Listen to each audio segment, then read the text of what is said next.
Bem-vindos à nossa sala de estudos. Nós estamos aqui com esse corpo de psicólogas cristãs para tratar alguns assuntos atuais de relacionamentos e como enfrentá-los.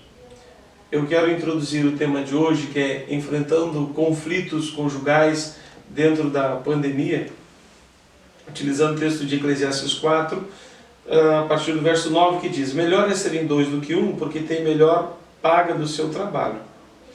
Porque se caírem um, levanta o companheiro, mas ai do que estiver só, pois caindo não haverá quem o levante. Também, se dois dormirem juntos, eles se aquietarão, mas se for sozinho, como se aquecerá? Se alguém quiser dominar um deles, os dois poderão resistir. O cordão de 3 dobras não se rompe com facilidade. Bem, para tratar esse tema, hoje está aqui conosco Carla Pérez, Kelly da Silva e Angelita Romero. Nós vamos trazer esse contexto para o contexto evangélico. Nós queremos falar das nossas próprias dores, porque os dados são alarmantes. O número de separações conjugais nesses últimos meses aumentou muito. A impaciência, a intolerância, as crises têm atingido em cheio os casais cristãos. E como não se trata causas e às vezes não se busca ajuda, os conflitos vão aumentando. E nós queremos tratar um pouco sobre isso nessa sala de estudos da mente. Queria convidar primeiramente a Angelita para nos trazer um pouco sobre essa questão da causa. Então, a gente pode observar que muitas vezes a solução acaba sendo: vamos nos separar. As pessoas não têm diálogo mais dentro de casa, os casais não conversam sobre as suas dificuldades e assim acaba que cada um defendendo a sua própria verdade. Eu estou certo e o outro está errado. Então, uma das coisas que é imprescindível para o casal conseguir se relacionar e resolver essas problemáticas dentro do lar é o diálogo. É poder falar sobre aquilo que não está bom, é poder juntos chegarem a uma solução para o problema. Porque muitas vezes penso que se eu estiver sozinha eu vou resolver esse problema, tudo vai amenizar. Mas na verdade a gente tem que pensar que o diálogo vai levar o casal a entender onde cada um está errando, o que cada um pode melhorar dentro da relação. Então uma das causas é essa, a falta do diálogo, a falta do compreender o outro, de respeitar o espaço um do outro também, na sua individualidade, para que o casal possa então resolver os problemas e não achar que só o divórcio, só a separação vai resolver tudo. Kelly, falando um pouco mais sobre conflitos não enfrentados, não tratados, no meio evangélico. Nós estamos falando de um público que é nosso, frequenta, participa de igreja, mas parece que encobre, nunca trata, sei lá se é por vergonha ou não. Eu acho que o casamento, assim, quando um casal hoje em dia está se casando, eles querem não construir uma família, mas eles querem suprir suas expectativas. Eu tenho uma expectativa, meu marido tem outra, e ele quer que eu supra as expectativas dele, e eu quero que ele supra as minhas, e aí então houve um conflito porque é o real versus a expectativa.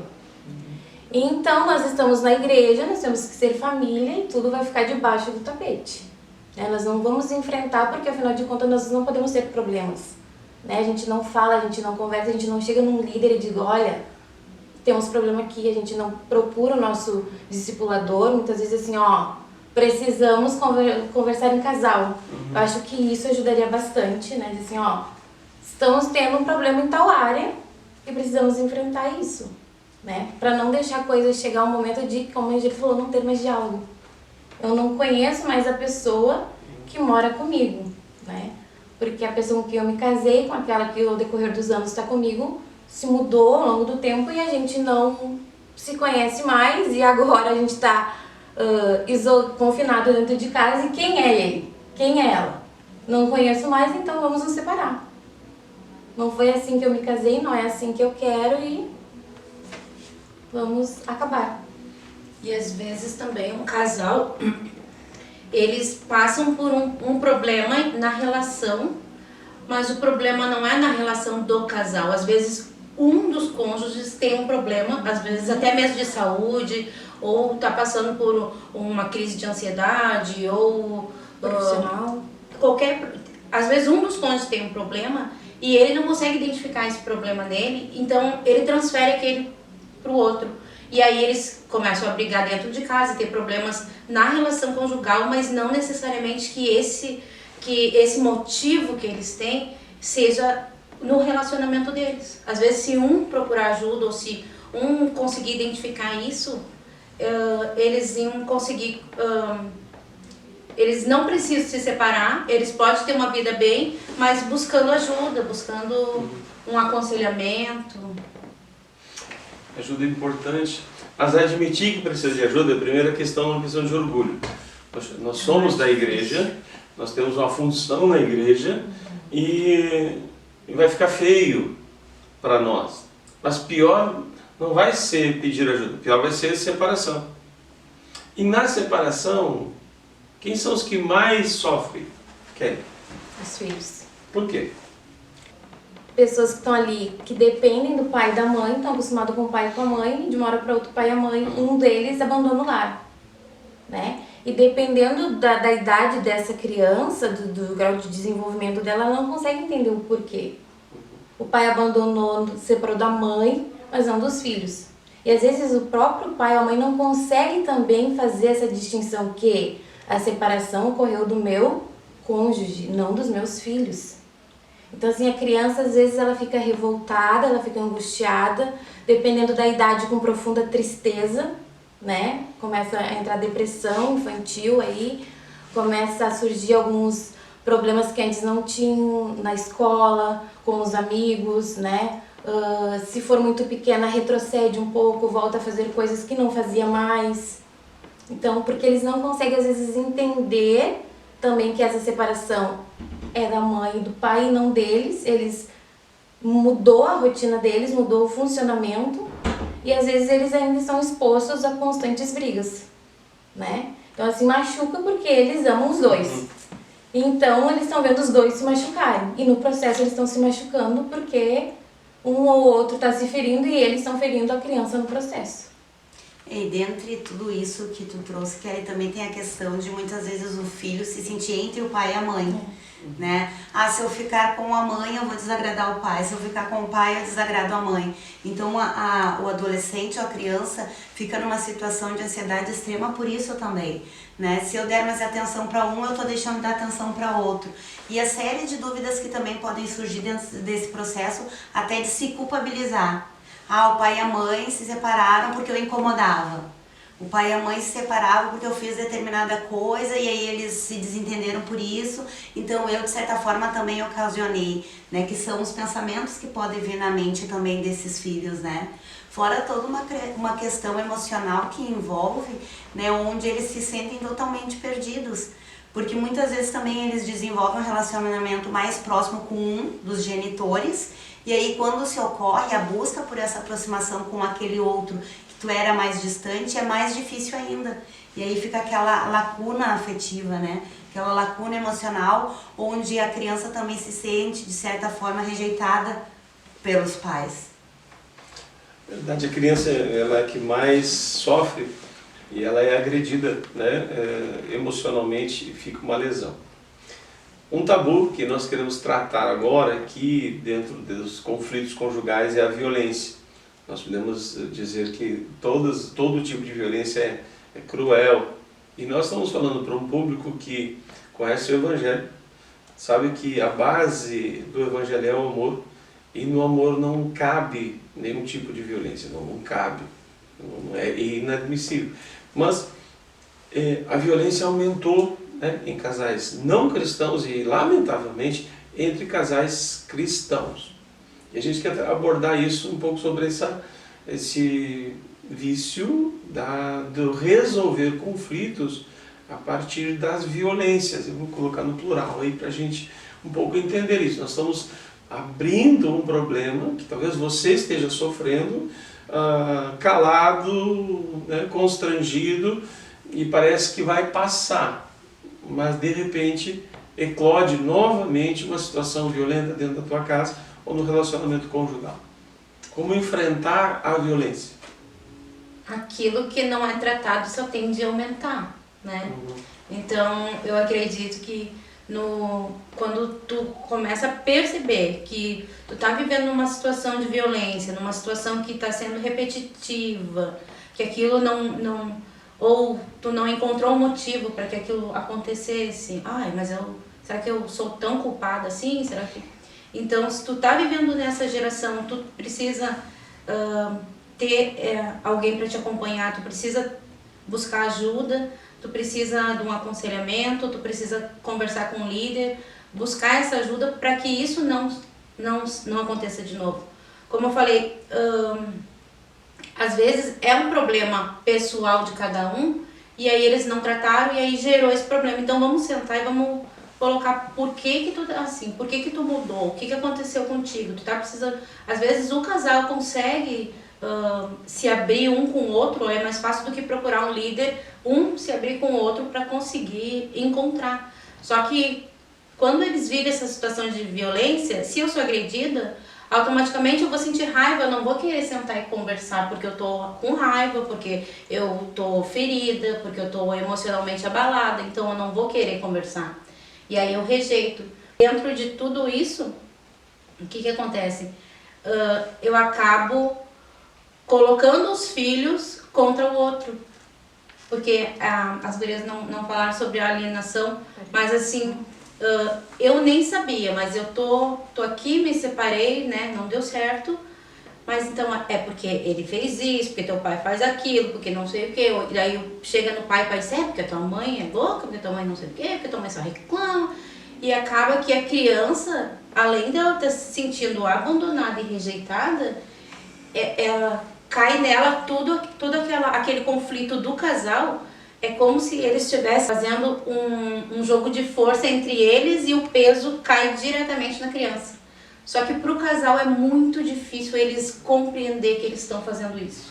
Eles negam, eles não aceitam que eles estão...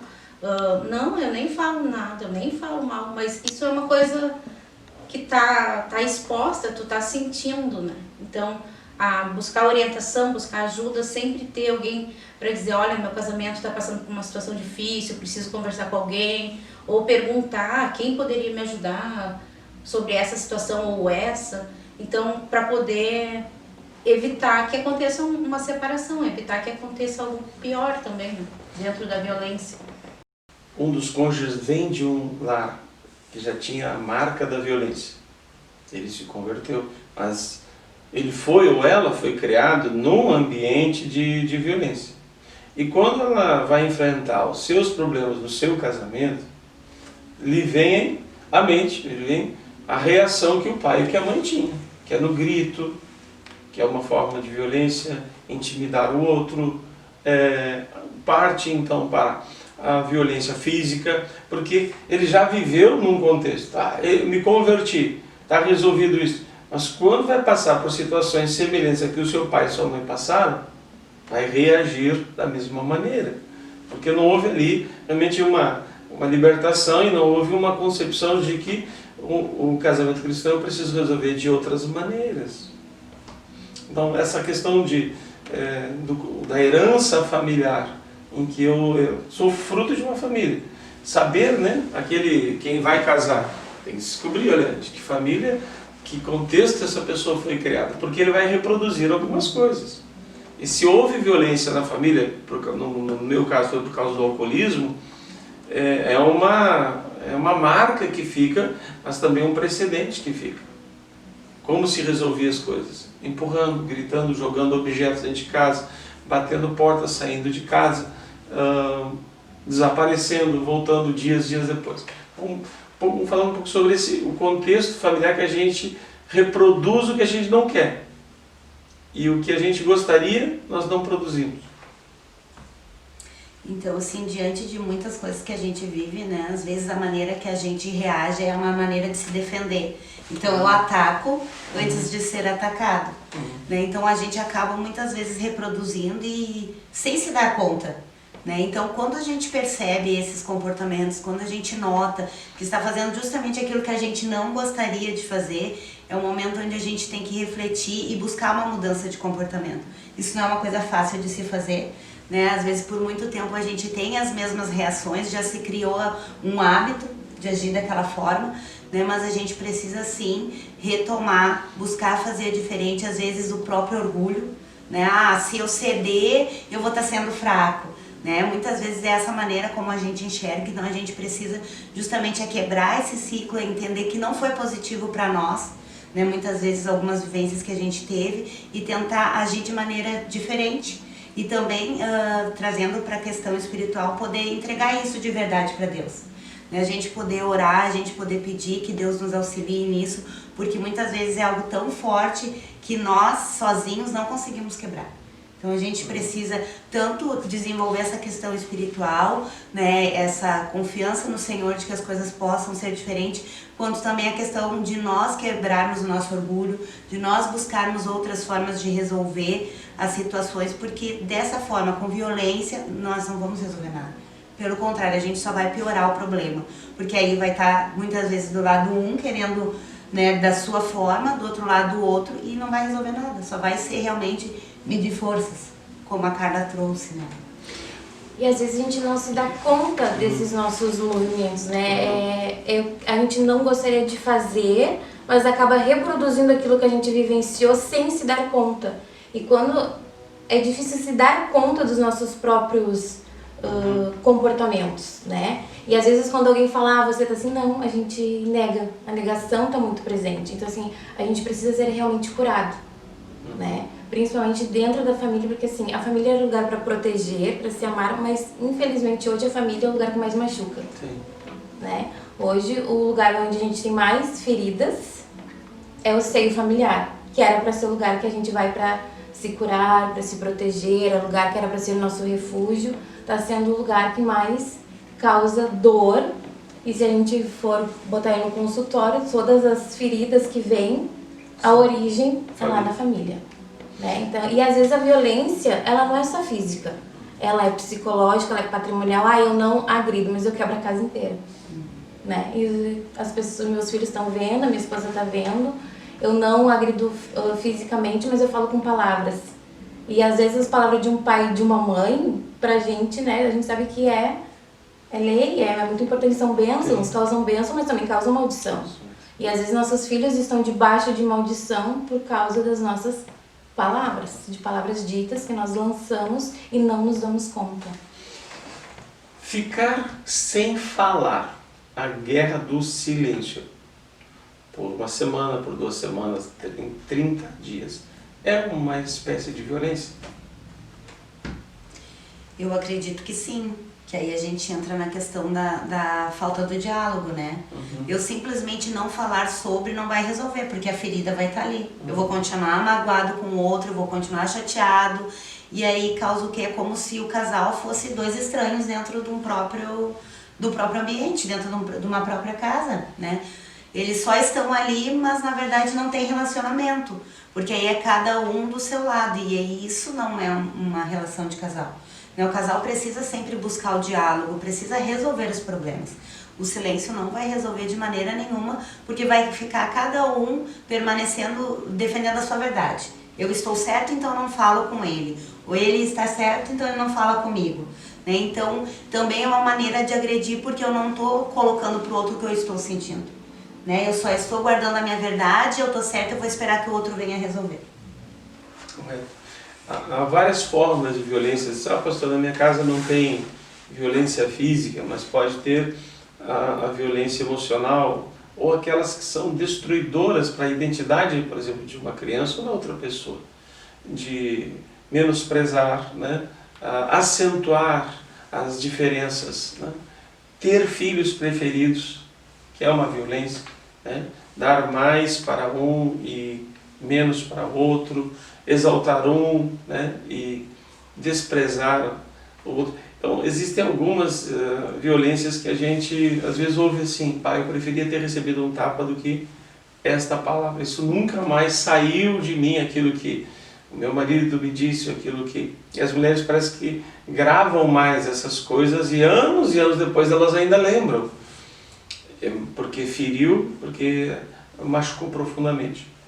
Nós estamos num período de pandemia em que a pandemia não é culpada pelas separações, mas ela está favorecendo que as diferenças, o que está errado, o que está mal resolvido apareça. Então, relações que já estavam debilitadas, com a pandemia, elas entram em crise. Em conversa com o pessoal da segurança pública, o número de chamadas de atendimento no domicílio pela polícia, a sua grande maioria é para resolver conflitos conjugais, Maria da Penha. E muitos desses lares visitados por uma caminhonete verde com uma sirene em cima, o endereço é um lar evangélico.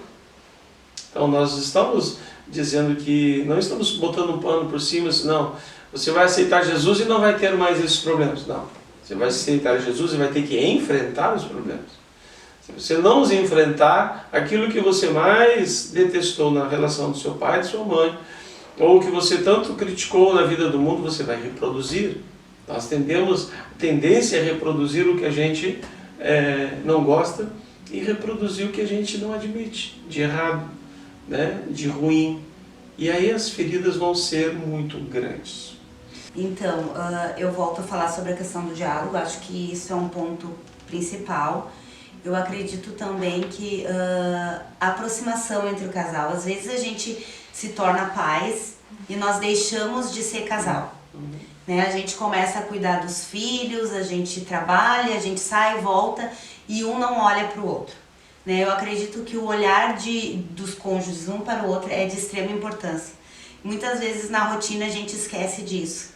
E aí quando a gente para refletir nos problemas que estão acontecendo, a gente percebe, nossa, eu esqueci de olhar para o meu esposo, nossa, eu esqueci de olhar para minha esposa. Né? Então eu acredito que esses são um dos dois pontos de extrema importância. É trazer, né, a memória aquilo que fez você ficar com aquela pessoa, né? É a primeira coisa quando um casal quer se separar, a gente pergunta no consultório, mas o que dentre milhões de pessoas fez você ficar com ela? Busca lá os motivos, vamos revendo, ver aonde se perdeu, né? E buscar se reconectar, né? É buscar a identidade do casal de novo, né? Assim como tem a identidade de pais, cada um é um ser individual, mas tem a identidade do casal. Se reconectar, fazer essa conexão de novo, é buscar aquilo que fez ficarem juntos. Inclusive, em terapia de casal é visto o homem, a mulher e o casal. O casal é a terceira pessoa ali da relação, né? Uma coisa muito importante é tu conseguir saber os papéis que tu tá desenvolvendo ali. O que acontece? Quando a mulher dentro do casal, ela já não é mais auxiliadora, ela já é o homem da casa, ela já é aquela que coloca as regras, e que é assim comum da mulher tomar a frente em algumas situações domésticas, né? Ela diminui a virilidade daquele homem. Pode ser que isso não seja consciente, mas tipo, se ela é o homem da casa, ele vai ser o quê? Ele vai se sentir inferior. Então, o homem culturalmente, ele tem essa coisa de superioridade, mesmo que seja inconsciente. Então, quando as pessoas não conseguem assumir os papéis que realmente elas precisam assumir, isso também dá conflito dentro do casal. E a mulher, muitas vezes, depois que tem filhos, ela assume esse papel de mãe e às vezes ela esquece que ela é esposa e ela se torna a mãe daquele homem. Então ela agrada ele, ela faz as coisas para ele, e aí ela deixa de ser a mulher desejável. Ele não quer se separar dela porque ela é o porto seguro, mas ela não é desejável como mulher. Isso também tem conflito como um casal. Verdade. Nós estamos já encerrando nossa sala de estudos desse dia, deixando claro que há saídas para a reconciliação, para a restauração. O que nos uniu no passado precisa ser maior hoje. Hoje você tem mais história, tem mais maturidade, tem mais experiência e tem mais também lugares onde você pode buscar ajuda. Primeiro, aos pés da cruz, aqueles que conhecem a Cristo. Ambos precisam buscar aliança, acordo novamente, se entregar ao Senhor e dizer: Senhor, nós fizemos uma aliança na Tua presença. E quando há algumas coisas que nos ferem e se repetem, então é necessário buscar também ajuda no aconselhamento ou, enfim, no encaminhamento para encontrar aquilo que está provocando os conflitos. Mas Deus não nos criou para a gente brigar, agir da violência. Deus não nos criou para resolver as coisas com qualquer tipo de violência. Deus nos criou para buscar acordo, concordância, unidade. E Deus é um Deus de paz e não de confusão. Nós desejamos que você seja muito abençoado por essas colocações, que busque ajuda e que a ajuda primeiro venha de Deus. Deus te abençoe.